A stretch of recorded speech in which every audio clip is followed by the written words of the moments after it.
श्रम विभाजन तथा जाति प्रथा के पाठ के अभ्यास प्रश्न है।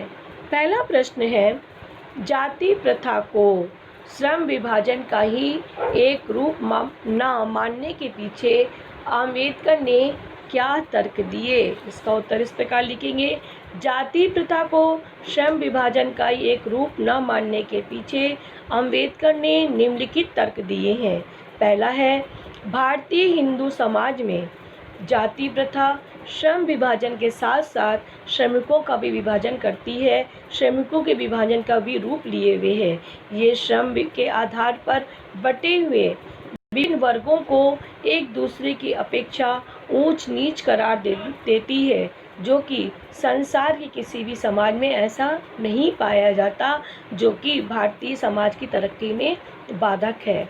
दूसरा इसका पॉइंट है, जाति प्रथा का दूषित सिद्धांत विभाजन नहीं है।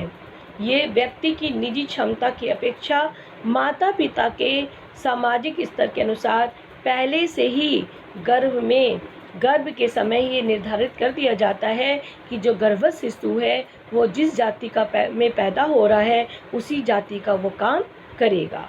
तीसरा इसका पॉइंट है, जाति प्रथा मनुष्य को जीवन भर के लिए एक व्यवसाय में बांध देती है, चाहे ये व्यवसाय उसके लिए भूखे मरने की स्थिति में क्यों ना उसे पहुंचा दे।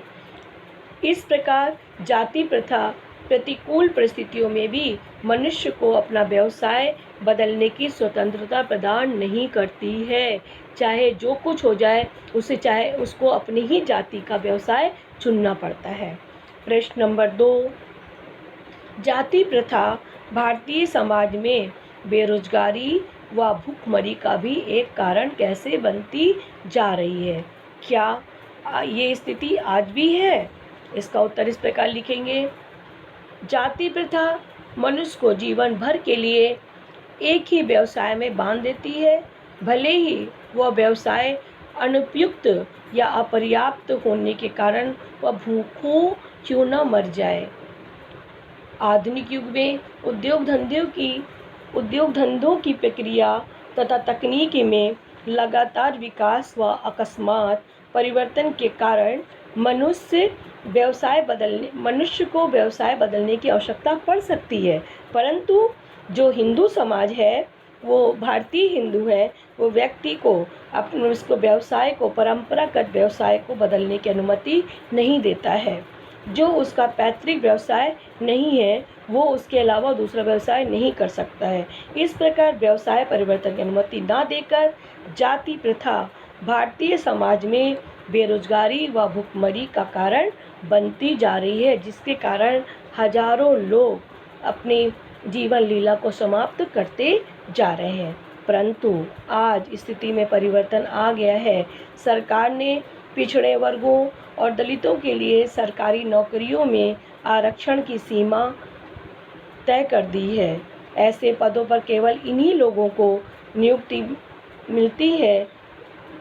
इस तरह वे भी अन्य वर्गों की भांति समानता का अधिकार पा चुके हैं। वे अपनी कार्यकुशलता व दक्षता के आधार पर भी कार्य का चुनाव कर सकते हैं। आज जो हमारी सरकार है, भारत सरकार, वो भी दलितों के लिए, पिछड़ों के लिए, निम्न जातियों के लिए भी बहुत सारे व्यवसायों को लेकर आई है और वो लोग अपनी रुचि के अनुसार अपने व्यवसाय को चुन सकते हैं। आज वो स्थिति नहीं है जो स्थिति 20वीं सदी में थी।